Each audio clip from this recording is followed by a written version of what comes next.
crossing dimensions of time and space. Technology beyond comprehension. They are watching. They are waiting. They are already here.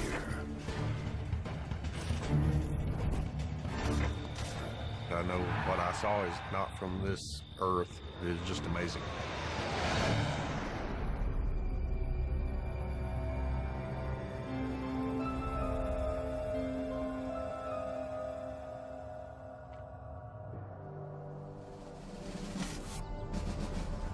Deep in the heart of Texas, the small town of Stephenville is surrounded by wide open prairie, longhorn cattle, and big skies.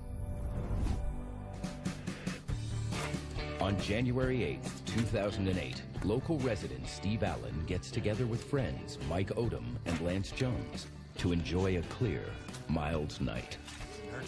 It had been a very harsh, cold winter. And I talked to my friend Mike on the phone earlier, and he says, come on over and we'll build a little campfire outside and sit out and enjoy the sky. And being a pilot, I look up at the skies quite a bit.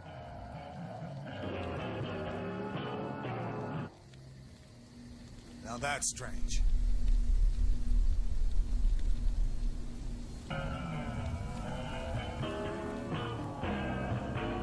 What the hell?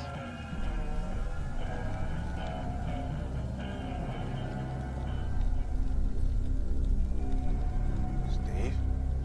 I was the one to first see it. I'll check that out. And look towards the east, and I see some lights coming at us at a very high rate of speed. Some very bright, intense lights. It looked like a magnesium flare. It's unlike anything that I had ever seen. What in the hell?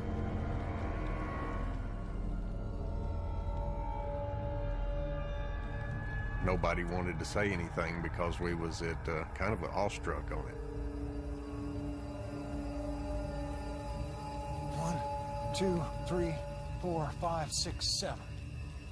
Being a pilot, first thing I thought of is what kind of airplane was it? I fly that area quite a bit, and I'm familiar with how long it takes to get from point A to B. I estimated the speed to be in the several thousand miles an hour area. How something could move that fast and not even produce air noise going across the surface. No sound whatsoever. The lights come to a near-dead stop over Stephenville. I didn't know if it was a War of the Worlds or what. And then the 7 lights reconfigured to a vertical shape. The light configuration in the rear was different. It had 7 lights in the rear, blinking at no particular time. They sat there for a moment or two, and then all of a sudden they burst into a flame. You see anything like that? I've never seen anything like that before in my life. The flame looked like it was like a white, kind of a dirty oxygen flame, and then it just simply disappeared. It didn't streak off or anything, it just disappeared. What the hell?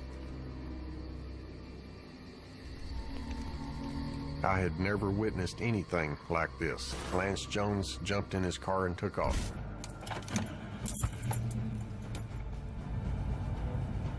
He was alarmed and scared. He didn't say goodbye, see you later, it's been real or anything. He just got the heck out of Dodge.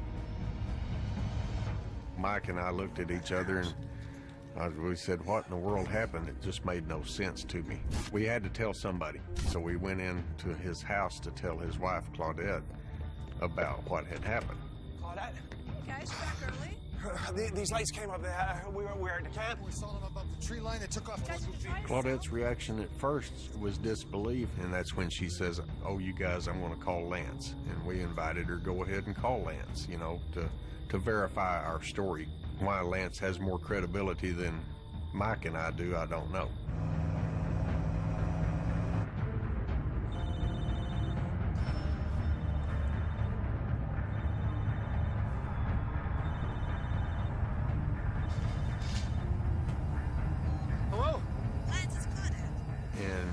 before anything was said, I think Lance told Claudette, hurry up and run back outside, it's coming again.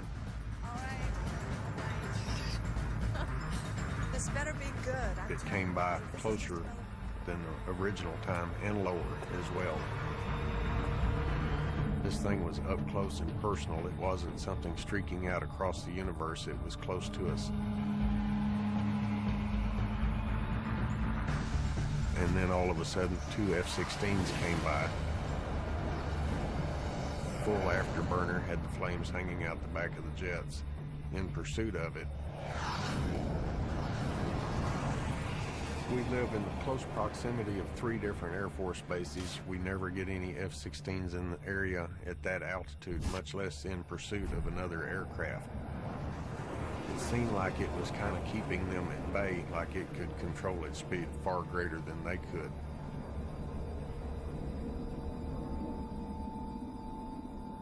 We watched it go off into the east until it just went out of sight. I had never witnessed anything like this, not in the remote possibility of anything like this. Why would our military be chasing something of our own product? Obviously they wouldn't. So questions was what's it doing here? Why is it here and what do they want? Is it of danger to us? I had many questions that I needed answers for. I told Mike and Claudette when I left that night we're going to get to the bottom of it, but I had an urgency to go home. My first feelings was if it's the end of times, I'd like to be at home and protect my house and my wife and be with loved ones. I was still trying to process all we had seen and get it straight in my mind.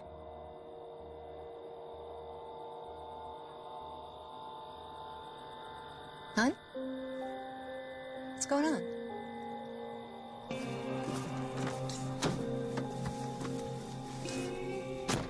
What's up? Me and the guys tonight, we saw some pretty strange lights in the sky. They were doing things I'd never seen anything do.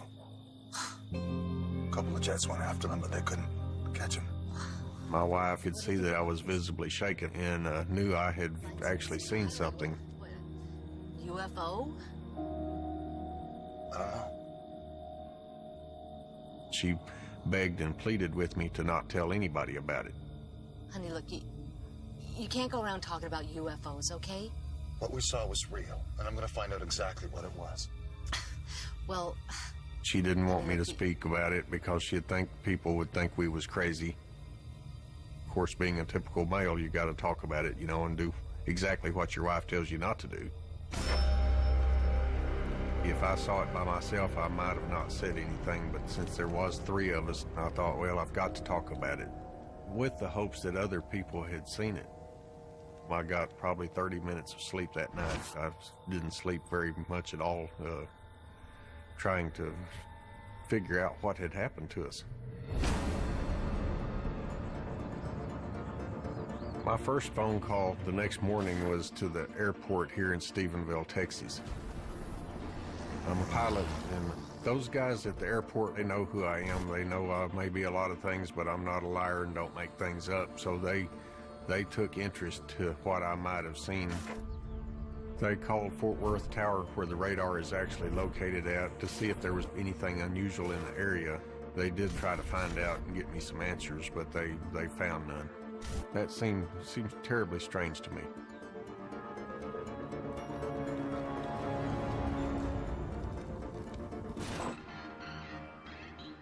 My next phone call was to the newspaper to see if they had anybody that might have witnessed it or reported it. When I told the reporter what I saw, she had not heard or seen anything of what we had seen. She found some credibility to my story, and that's when she decided she would take it and run with it. A lot of people saw what we saw. But quite a few people here don't like the limelight or be out in public. Didn't want their names mentioned. Several of them I persuaded to go ahead and come forward, you know, since, you know, hey, I'm here by myself, you guys help me out. And sure enough, one came to my aid, thank goodness.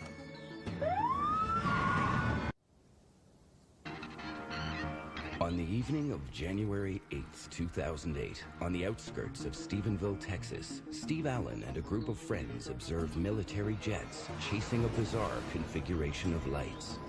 But are they the only witnesses to this strange event? I called a newspaper here in town and I talked to the editor, and I told her the story, and she asked me if they could print an article, and I said, make sure you put my phone number in here just in case somebody else might have saw it.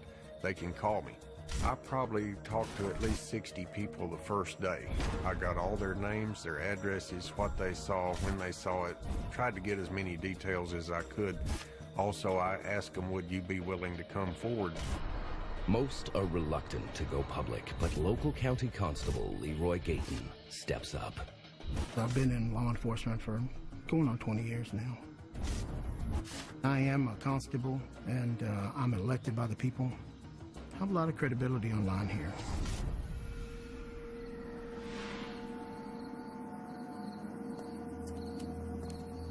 Saying Mom enjoyed her birthday? Yeah, her face was huge on that. It was my wife's birthday. How was dinner? I had bought a cake. We'd cooked for my wife. Dad, what's that? It was then when my boy pointed up to the sky, and he said, Dad, he said, look at those lights.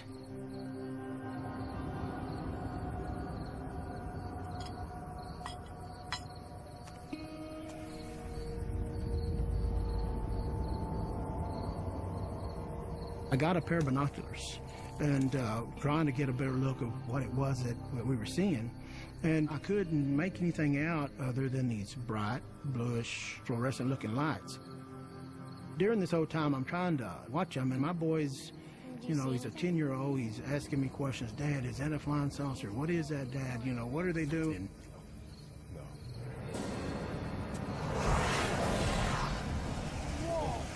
I know they're jets because I see them at the house all the time. I hear them. Who's that? I just thought to myself, is it a part of an experiment? What is this? I mean, everything's happening so quickly, and I'm thinking to myself, 9 million things. Is it something out of this world? Is it military?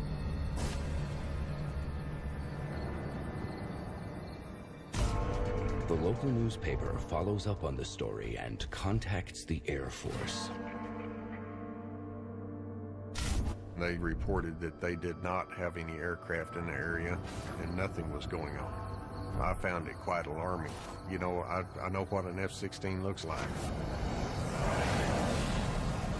They flat out denied that they had military planes that night. And I knew for a fact that there was at least 2 that night because I saw them.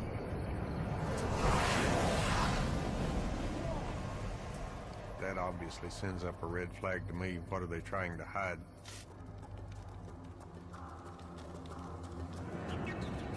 I was in a quest for the truth. Whatever it took, whether it was to make a commotion with the media or the public or whatever, we was willing to do it. Steve contacts the Mutual UFO Network, one of the oldest and largest UFO investigative organizations in the United States. MUFON sends Director of Research Robert Powell to Stephenville to investigate the case. The first thing we tried to do is determine, was this an airplane? Was this someone with his running lights on? Was this a star? Which has nothing to do with whether we're talking about little green men or little gray guys. We're talking about an event, an unidentified flying object that no one knows what it is, but as a scientist, you must investigate it. Within days, the investigation turns up 17 witnesses to corroborate Steve Allen's story. Elected officials, other businessmen, law enforcement officers, a lot of different witnesses.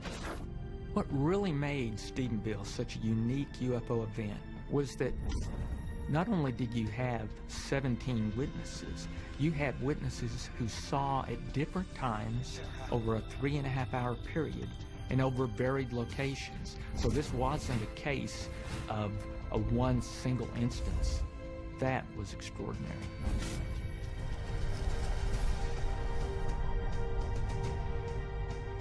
Then, another credible witness comes forward to challenge the military's claim that nothing unusual was flying in the Stephenville skies on the night of January 8th, 2008. The U.S. military denies dispatching F-16s over Stephenville, Texas on the night of January 8th, 2008. But Constable Leroy Gayton and local pilot Steve Allen witnessed fighter jets chasing an unknown object, and they're not alone. We had 17 witnesses who came to tell us about what happened.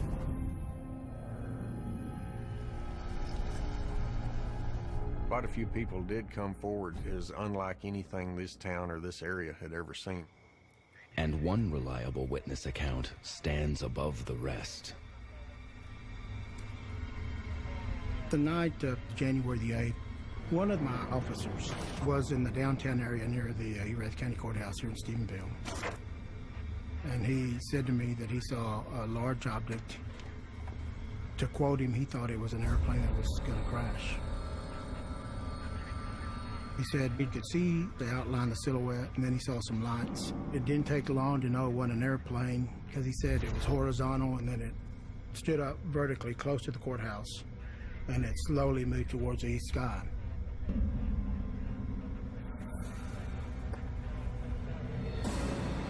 He pointed his radar in that direction. It wasn't very fast. It was less than 20 miles an hour.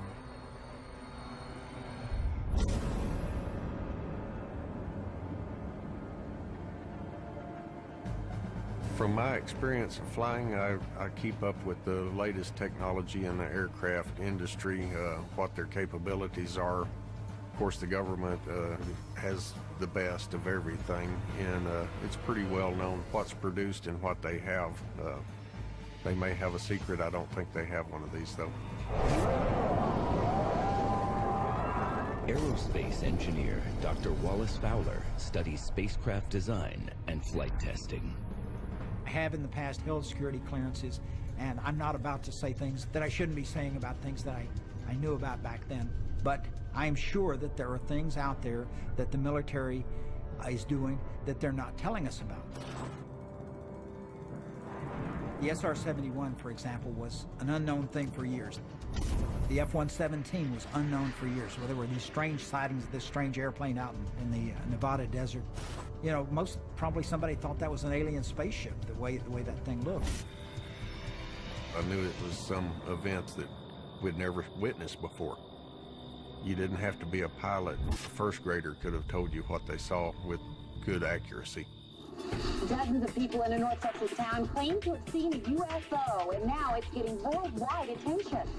More and more witnesses continue to go public. We're approaching 100 people probably that have, seen something in regard to this UFO. Many credible witnesses and sightings, they all reporting it in the same area. The multiple reports set off a media frenzy. Numerous people witnessed what they say were mysterious lights in the sky in the Erath County town of Stephenville. And under the glare of the media, the military releases some new information. The military finally released a report saying that they did in fact have 10 F-16s in the area.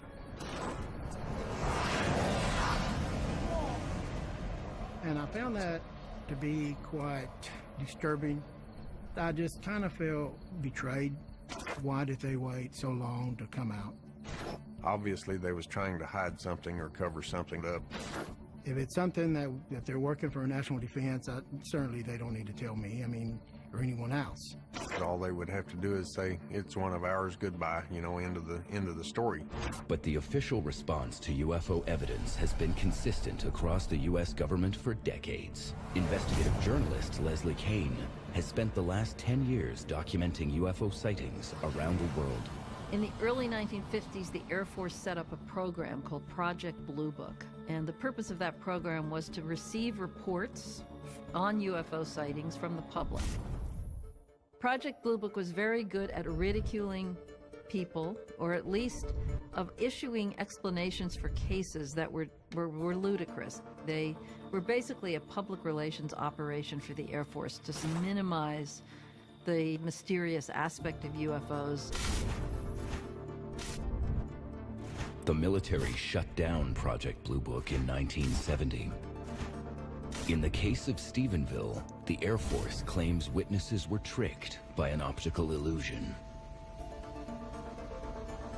They said it was a reflection off of a high-altitude jet airliner. Very well could have been a reflection off of my shiny white ass is what it might have been. Another military explanation is lenticular clouds, stationary lens-shaped clouds that form at high altitude. These don't travel with two F-16s chasing them, so that was just totally absurd. MUFON investigator Robert Powell presses the Air Force for answers. No longer denying the presence of the F-16s, what else does the military know? My first reaction was, I need to get radar information. So I sent Freedom of Information requests to every military base within 70 miles of Stephenville. In every case with the military, the response was, we have no information responsive to your request. Now, what does that mean? It's not even a yes or a no. My immediate thought was, I wonder, can I get radar information from the FAA and try to verify what these witnesses have seen? The civilian Federal Aviation Administration releases full radar reports for the night of January 8th, 2008, from an airport near Stephenville. I don't think they knew that what they was giving it for, so I think we snuck in and got it without them knowing what we was doing. The radar data is a play-by-play of the activity in the sky on the night of the mass sighting. This is a great chance to see if I can corroborate what these witnesses saw. A person might lie to you, but the radar data won't. Powell begins by identifying the obvious. You could see commercial craft on the radar returns. Most of them were at high altitude. They were either descending or ascending out of the DFW Fort Worth airspace. Next, the data confirms the military's recent admission. The radar data did in fact show that there was 10 F-16s in the area. Then, the radar reveals something more. During the time period of 6 p.m. to 9:30 p.m., we picked up a total of 3 unusual objects that moved through the Stephenville area without transponders. Powell knows the U.S. government requires all aircraft to use transponders. The transponder is very similar to a GPS system, and it's basically just a radio signal going back to the radar station. And all 3 of those objects did not have a transponder, and all 3 were objects in the same area as the witnesses. And then, the data uncovers a possible target. Commander, I think you should look at this.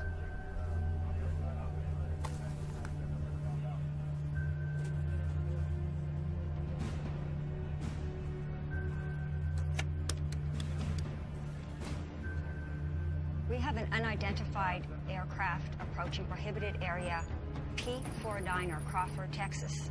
One craft without a transponder was headed straight into one of North America's most heavily guarded no-fly zones.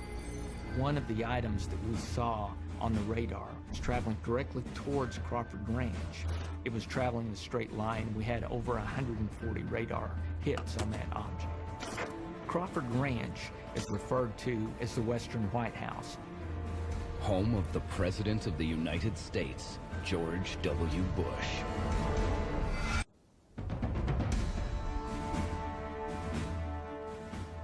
On the same night, witnesses report seeing a UFO fly over Stephenville, Texas.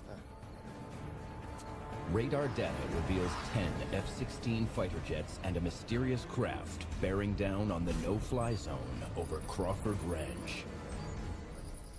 Crawford Ranch is where George W. Bush, our ex-president, lives. It's east of here, about 60 miles. There's a no-fly zone of 3 miles in every direction around it, even if the president is not there. To break that no-fly zone is a serious offense. This would be the ultimate national security compromise. If a pilot flies through that area, they'll either force you down or they'll shoot you down. This object that's moving towards the western White House, and we have F-16s within 30, 35 miles of where this unknown object is, but on radar you can see that none of the F-16s react. And as this object descends, suddenly it just moves perpendicular at a high rate of speed, and in 1 to 2 seconds it's gone.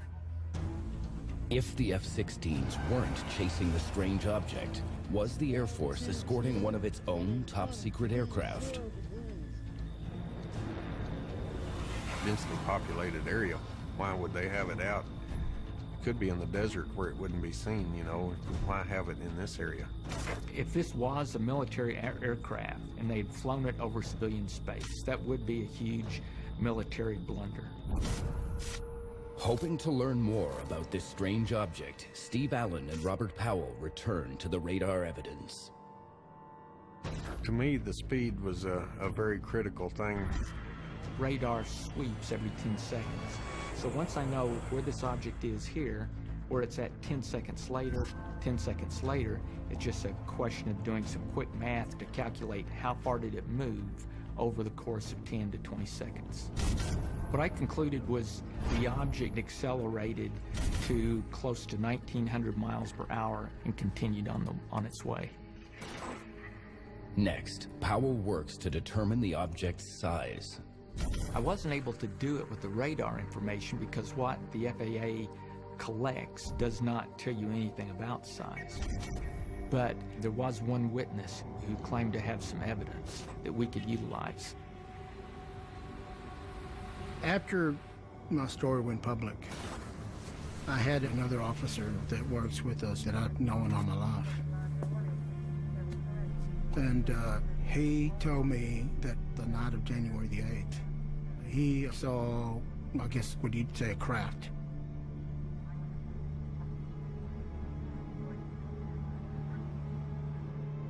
He said it was floating near the ground. He said it was very long, very thin, and it had a hub, a bubble.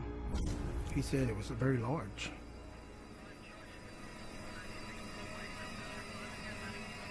He described an object, almost a city block in size.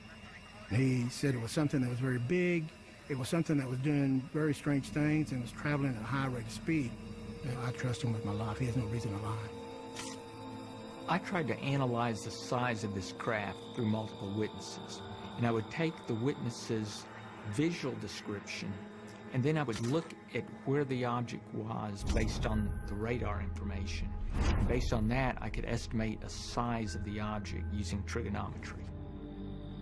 The minimum size of this object was at least 1/8 of a mile to 1/4 of a mile in size. Think about something the size, with a radius of 2 football fields. You take a football field on one end and spin it around one goalpost, and then you've got something about that size. The question is, are there man-made aircraft with such amazing characteristics? The SR-71 flew 2,100 miles an hour. So the SR-71 is totally capable of reaching that kind of speeds. The X-15 flew 6,000 miles an hour. The Space Shuttle flew 17,500 miles an hour or faster. So there are vehicles that we have built that can fly a lot faster than that. But in order to do what has been reported, a vehicle would have to have, number one, a lot of power. Thrust is the huge thing. You'd have to be able to have a lot of thrust for a vehicle that's 600 feet long or wide to go 1,900 miles an hour. Also, the total silence is what was very intriguing, how something could move that fast and not even produce air noise going across the surface. It was just totally silent where we was at. When a vehicle gets up to the speed of sound, Mach 1, what happens is a shock wave forms at the bow of the vehicle, and this shock wave is perceived by us humans as a sonic boom. anything traveling at faster than the speed of sound, especially at a low level, you would hear it. Someone would have heard the sonic booms. But the vehicle itself was reported to be totally silent.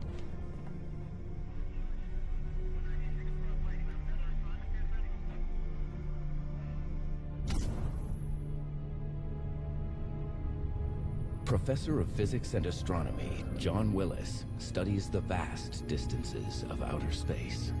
If you had this imaginary spaceship that could travel close to the speed of light, it would take you 4 years to get to the nearest stars. If you were traveling at the much lower speeds that we can achieve with rockets on Earth, you would be looking at many thousands of years. It's possible, but it would take many times longer than a single human generation. As a human race, we haven't yet thought about the challenge of taking that amount of time to transport humans across that kind of distance.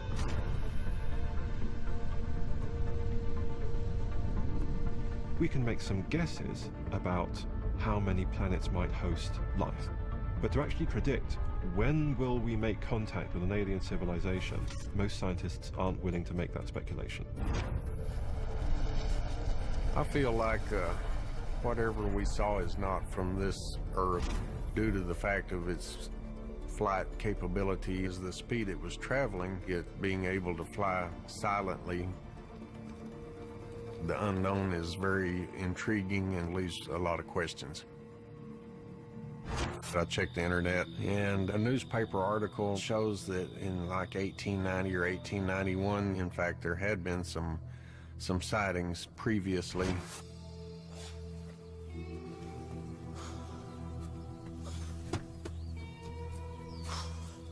There was a gentleman near the cotton compress over there that had witnessed a flying object of some sort.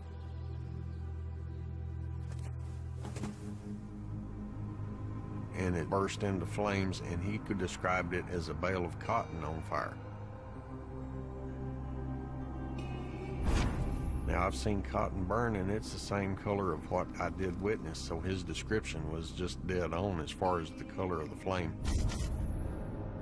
What it tells me is there has been multiple sightings around here. That's not the only sighting, so whatever it is, I feel like it comes and goes from this area. 2 weeks after the sighting, Constable Leroy Gayton routinely patrols the streets of Stephenville. Something caught my attention up in the sky.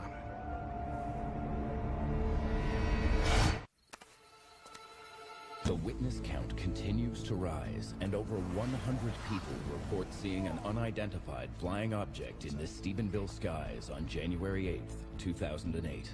FAA radar confirms the presence of 10 F-16 jets and a massive object in the area that night. But the military denies any knowledge of the mysterious craft. Then, 2 weeks after the mass sighting, Constable Leroy Gayton responds to a suspicious call in downtown Stephenville.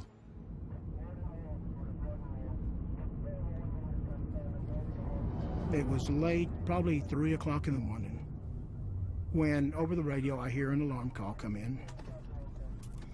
There was a business where an alarm was going off after hours. And being that I was close by, I thought, hey, I'll just stop and wait for the backup to come, and we'll check out the building.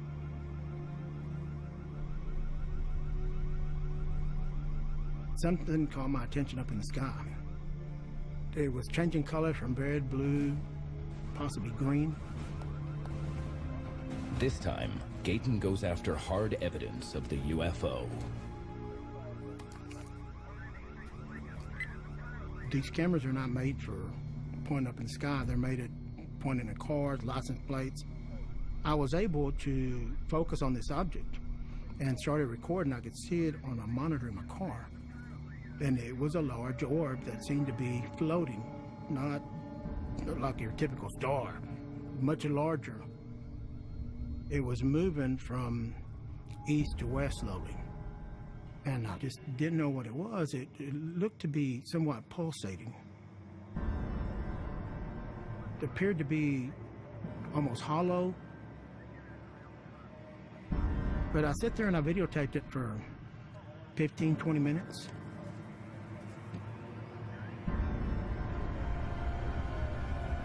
The lights didn't leave a tail because they took off so fast. I went home and looked at the video, and what was really strange, it had a lot of static interference. But for some strange reason, it just wasn't a clear video. That did also make front page headlines in the area. In spite of the hazy image, the latest sighting brings a new sense of purpose to the investigation. We was making progress. Everybody knew what they saw. During the time, everybody had their own assignment. Robert was doing his radar analysis. I was still taking a lot of testimony, a lot of what people saw, so we was busy just trying to figure out what happened. But the military simply tried to explain it away. They've got a smear campaign or a cover-up campaign to discredit whatever was seen. The UFO phenomenon is something that the U.S. government cannot explain. I believe they know it exists, but they can't explain it, and it's a monkey they don't want on their back. We were just almost ridiculed to death about what happened. They never asked what we saw. They was just too busy trying to explain it away. The question of a UFO cover-up by the U.S. government is a very tricky and difficult question to deal with. If there's an event that happens that's widely reported and there are numerous witnesses and we're very clear about what happened, the U.S. government will not want to be involved. It's almost like they want to hide something that everybody knows happened. There are probably classified documents still being withheld that deal with the UFO subject. So the bottom line is the U.S. government does not reveal everything it knows. But Steve Allen refuses to give up his quest for the truth. His perseverance pays off when he receives a startling phone call. The person on the other end of the line is none other than NASA astronaut Edgar Dean Mitchell. We talked for quite some time, probably an hour, hour and a half on the phone. I told him what all I had seen. He actually knew what I was talking about. Apollo 14 astronaut Edgar Mitchell is an American hero. He was the sixth man to walk on the moon. And for many years, he has been very outspoken about the UFO subject. He's interested in it, has done internal investigations, private investigations with people at high levels. He had quite a few interesting stories to tell me about what NASA wants them to say and what they don't want them to say. He relayed some facts about Buzz Aldrin being the first people on the moon, that something had landed within a mile of Buzz. He told Houston about it. Houston instructed them, said, don't look at it, don't look that way, have no contact with it, carry on with your mission. Disregard whatever was over there. And what about Mitchell's own Apollo mission in 1971? He has seen craft while he was out in space. He saw different things that definitely wasn't stars or anything. He saw a UFO. Dr. Mitchell is very credible. NASA doesn't control him anymore, nor the government, you know, so he really doesn't give a darn. He'll just tell you what he saw, you know. I feel like whatever he says is the truth. I knew what my story was. That was the most important thing. The big surprise was later on is when the report came out and what it contained. The radar data did in fact show something unlike anything that I had ever seen. Total surprise, a shock actually. Since Steve Allen first reported seeing a UFO over Stephenville, Texas on the night of January 8th, 2008, more than 100 witnesses come forward to corroborate his account. But the question remains, what was in the sky that night? After months of compiling eyewitness testimony and analyzing radar returns, both the data and the witness accounts reveal a crucial anomaly. The speed was a very critical thing. Very important that something this large can fly at that speed and come to a stop, go back the other way, and over-accelerate two F-16s. Very unusual.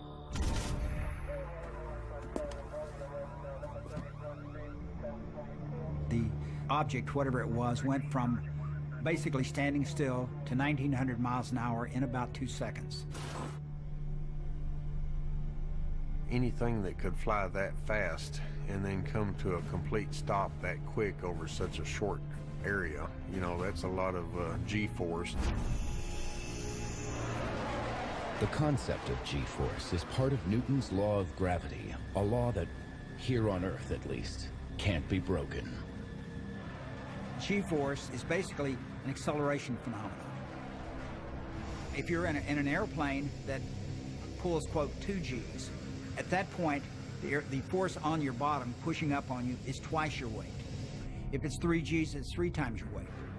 In an F-16, for example, they can stand 9 Gs fairly easily. There's usually a blackout at 10 Gs. Blood comes out of your head, and you're no longer in control of the aircraft. I don't know of anything that's 600 feet across that can hover, that can go 1,900 miles an hour in 2 seconds and then stop again. I know of nothing that we know of that can do that. If you do the calculations, roughly that's about 43 Gs. Within seconds, you'd kill any human being. What I finally concluded when we completed the Stephenville report was that whatever caused this was not caused by the U.S. Air Force. It doesn't mean that that was an extraterrestrial object. No one can prove what happened in Stephenville was an extraterrestrial object. However, what I can say is that it was not anything that we manufactured on Earth. When the report came out, I felt good about it. It did tell exactly what we saw, you know. Exact location, exact times, everything was there. And I knew that I had seen something strange, but because of some people just maybe not believing, I somewhat felt vindicated because the evidence was there. We ran our analysis by 3 different FAA air traffic controllers. We asked them, please look at this, can you find an error in the report? And none of those 3 could find an error in our report. As it turns out, Powell's report may have been too good. Taking a cue from the U.S. military, the FAA tightens their policy surrounding access to radar data information. After our Stephenville report, the next time I requested radar information from the FAA using the Freedom of Information Act request, they refused to give me the same type of radar information, stating that they felt it was a threat to the national airspace for me to have that information. They may have accidentally sent us all that data and we compiled it, and sure enough, there it was. It substantiated what we saw. I don't think they want to make that mistake again. For its part, the military continues to deny that any unknown object ever passed through Stephenville airspace. 2008, more than 9 months after the first UFO sighting, a crowd of Friday night football fans pack the stands of the local area high school. They was having a football game, and whatever it was, the UFO or the craft pulled up over the stadium. The craft came directly overhead, completely stopped the football game.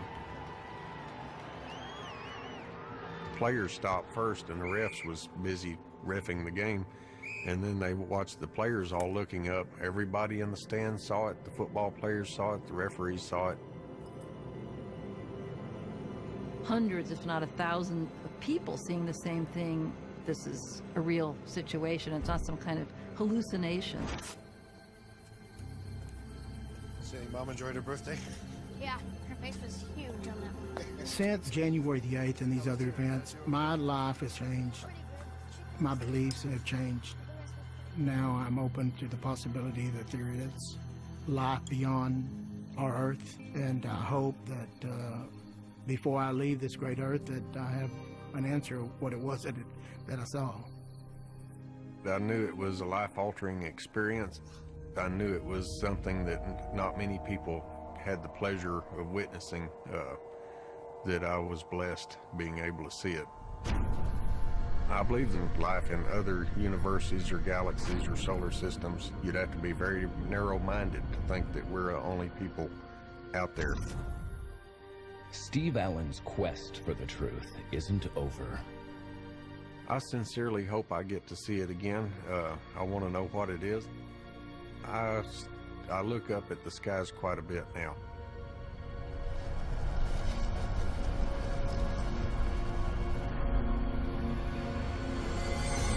It just disappeared. What the hell? I had never witnessed anything like this. Lance Jones jumped in his car and took off.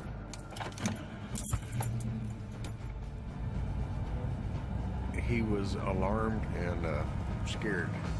He didn't say goodbye, see you later, it's been real or anything. He just got the heck out of Dodge. Mike and I looked at each other and we said, what in the world happened? It just made no sense to me. We had to tell somebody. So we went into his house to tell his wife, Claudette, about what had happened. Claudette? Hey guys, back early? These lights came up there. We were at the camp. We saw them above the tree line. They took off. Claudette's reaction at first was disbelief, and that's when she says, oh, you guys, I'm going to call Lance. And we invited her, go ahead and call Lance, you know, to verify our story. Why Lance has more credibility than Mike and I do, I don't know.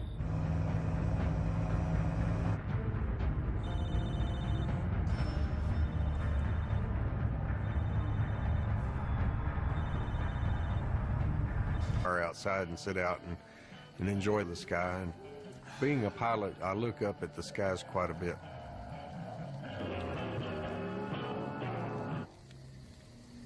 Now that's strange.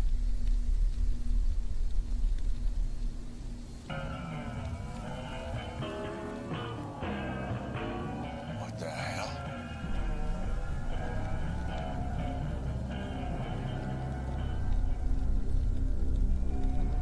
Steve? I was the one to first see it. Check that out. And look towards the east and I see some lights coming at us at a very high rate of speed. Some very bright, intense lights. It looked like a magnesium flare. It's unlike anything that I had ever seen. What in the hell?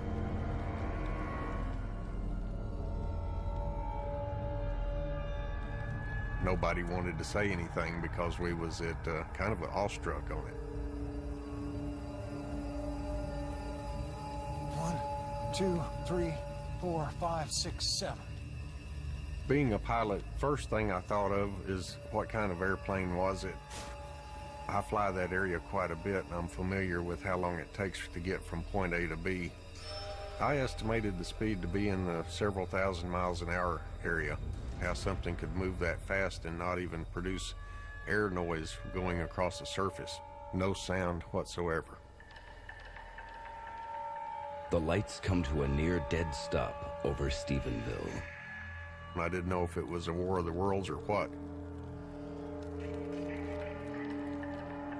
And then the 7 lights reconfigured to a vertical shape. The light configuration in the rear was different. It had 7 lights in the rear, blinking at no particular time. They sat there for a moment or two, and then all of a sudden they burst into a flame. You see anything like that? I've never seen anything like that before in my life. The flame looked like it was like a white, kind of a dirty oxygen flame, and then it just simply disappeared. It didn't streak off or anything. Hello? Lance, it's Claudette. And before anything was said, I think Lance told Claudette, hurry up and run back outside, it's coming again. All right. This better be good. It came by closer than the original time and lower as well. This thing was up close and personal. It wasn't something streaking out across the universe. It was close to us. And then all of a sudden, 2 F-16s came by. Full afterburner, had the flames hanging out the back of the jets in pursuit of it. We live in the close proximity of 3 different Air Force bases. We never get any F-16s in the area at that altitude, much less in pursuit of another aircraft. It seemed like it was kind of keeping them at bay, like it could control its speed far greater than they could.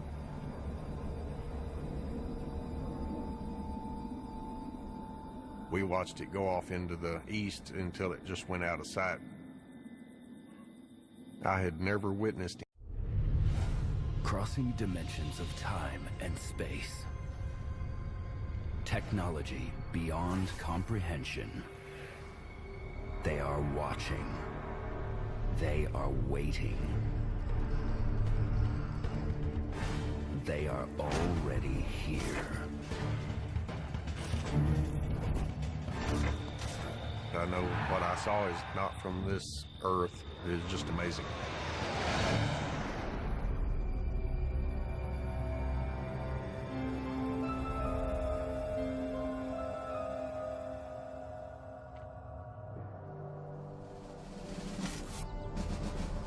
Deep in the heart of Texas, the small town of Stephenville is surrounded by wide-open prairie, longhorn cattle, and big skies.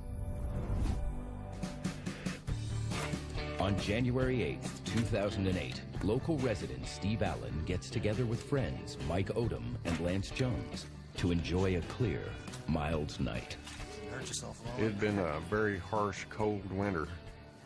And I talked to my friend Mike on the phone earlier, and he says, come on over and we'll build a little campfire.